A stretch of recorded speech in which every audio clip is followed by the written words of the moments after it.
नमस्ते विद्यार्थी मित्रों, सिद्धि हिंदी विद्यालय यूट्यूब चैनल में आप सबका स्वागत है।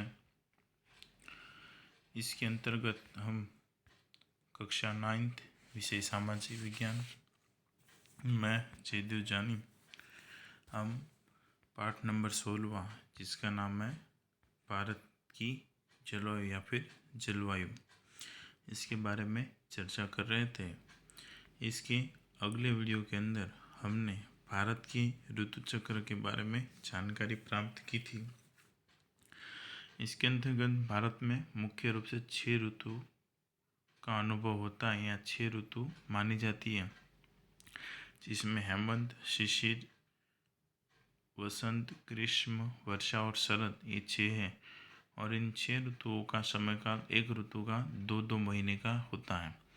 और इन 2-2 महीनों को एक करके क्या किया गया कि भाई दोनों ऋतुओं के 2-2 महीने को एक करके एक ऋतु बनाए। इसके ऊपर से हमारे यहाँ कितनी ऋतुएं होती है? 3 ऋतु, शीत ऋतु, ग्रीष्म ऋतु और वर्षा ऋतु। और उनका समयकाल हमने देखा था कि भाई जो शीत ऋतु है उसका समयकाल दिसंबर से फरवरी तक।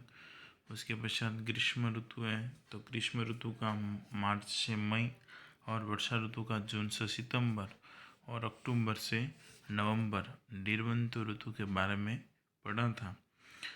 स्क्रीन के ऊपर दिखाई दे रहा वो ऋतु चक्र है, इसके बारे में भी अगले वीडियो में हम चर्चा कर चुके हैं। अब अपने वीडियो को आगे बढ़ाते हुए इसके अगले पोर्शन जिसका नाम है शीत ऋतु, समय का लिखा है दिसंबर से फरवरी, इसके बारे में अब हम चर्चा करेंगे। भारत में दिसंबर से फरवरी 3 महीने के समय को शीत ऋतु या ठंडी माना जाता है।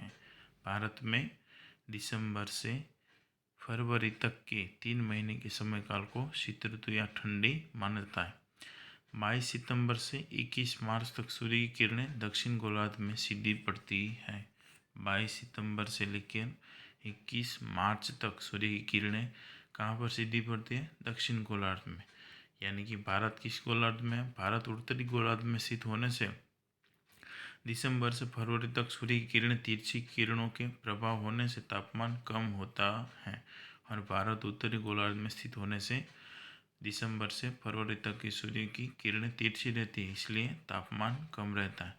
मध्य एशिया से भारत की ओर दक्षिण पूर्व दिशा की हवाएं चलती हैं। और मध्य एशिया से भारत की ओर कौन सी हवाएं चलती हैं? दक्षिण पूर्व दिशा की हवाएं चलती हैं। ये हवाएं शुष्क और ठंडी होती है, जिससे मौसम शुष्क और ठंडा रहता है।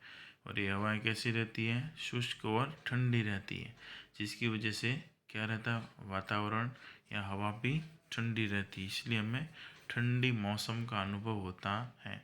इस ऋतु दौरान सामान्यतः आकाश बिना बादल का स्वच्छ रहता है।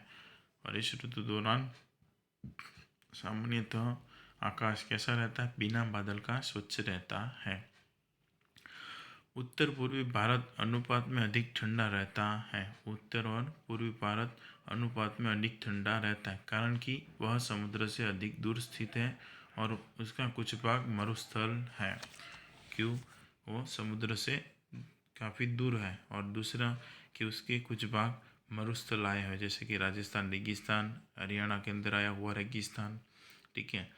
ठंडी में इस प्रदेश पर हवा का भारी दबाव बनता है। ठंडी में इस प्रदेश पर भारी दबाव बनता है, जिससे पवन की दिशा बदलती है।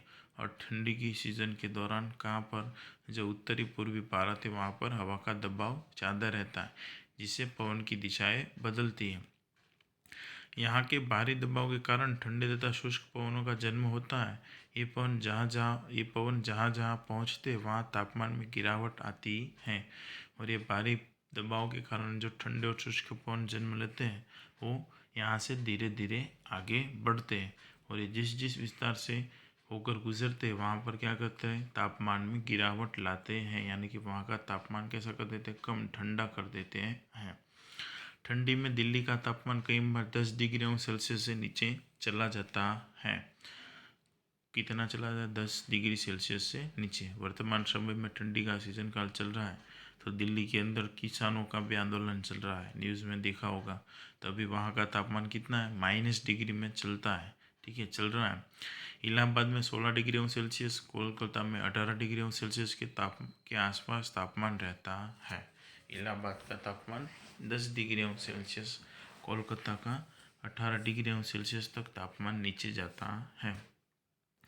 इस समय हिमालय में तापमान अत्यंत कम रहता है। शिमला और दार्जिलिंग में जनवरी मास का तापमान 5 डिग्री सेल्सियस के आसपास रहता है। और इस समय पर कहाँ पर हिमालय के अंदर आया हुआ शिमला और दार्जिलिंग, वहाँ का तापमान 5 डिग्री सेल्सियस के नीचे जाता है, माइनस में चला जाता है, -5 डिग्री, -10 डिग्री जितना रहता है। और ये मौसम वहाँ का सुहावना भी रहता है। क्यों? क्योंकि इस समय हिमालय में हिम वर्षा होती है, तब वहाँ से खूब ठंडी हवाएं उत्तरी भारत के मैदान की तरफ आती हैं। और इसी समय काल के दौरान हिमालय की में हिम वर्षा होती है, जिसकी वजह से वहाँ से ठंडी हवाएं उत्तरी भारत के मैदान की तरफ आती है। परिणाम स्वरूप इन मैदानों सहित राजस्थान और गुजरात में शीतलहर आ जाती है। और परिणाम स्वरूप ये ठंडी हवाएं राजस्थान और गुजरात में से गुजरती है, जिसकी वजह से गुजरात और राजस्थान का तापमान क्या हो जाता है? ठंडा हो जाता है, तापमान कम हो जाए, इसलिए यहाँ पर शीतलहर का अनुभव होता है। हिम पड़ने से कपास जैसी फसलों को नुकसान पहुँचता है। और हिम पड़ने की वजह से क्या होता है? कपास जैसी फसलों को नुकसान होता है, क्योंकि अभी के समय, ठंडी के समय काल के अंदर कपास पक चुकी होती है, अब उसको निकालने का समय आता है।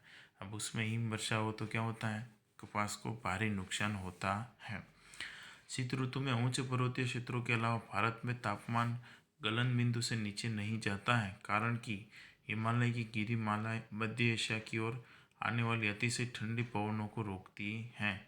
शीत ऋतु में उच्च पर्वतीय प्रदेशों के अलावा भारत के तापमान गलन बिंदु से नीचे नहीं जाता है। क्यों? क्योंकि भारत के पास आई है हिमालय की गिरिमालाएं, जो मध्य एशिया से यानी कि साइबेरिया से आने वाली कातिल ठंडियों को भारत में आने के लिए रोकती है और भारत को सख्त ठंडी से बचाती है। अगर हिमालय नहीं होता तो साइबेरियन से आने वाली कातिल ठंडी भारत के अंदर प्रवेश करती है, और हमें अभी जितनी ठंडी का अनुभव हो रहा है उससे कहीं ज़्यादा ठंडी का अनुभव हो सकता था।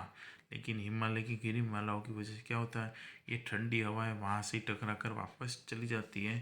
थोड़ा बहुत असर इसका होता है, जिसकी वजह से हमारे यहाँ क्या होता है? तापमान गलन बिंदु से नीचे नहीं जाने देता है। तो ये हो गई शीत ऋतु के बारे में जानकारी। ठीक है, दिसंबर से फरवरी। इसके बाद आगे का शीत ऋतु के बारे में और भी जानकारी प्राप्त करनी है, वो इसके बाद की वीडियो के अंदर देखेंगे। वीडियो को सुनने के लिए धन्यवाद।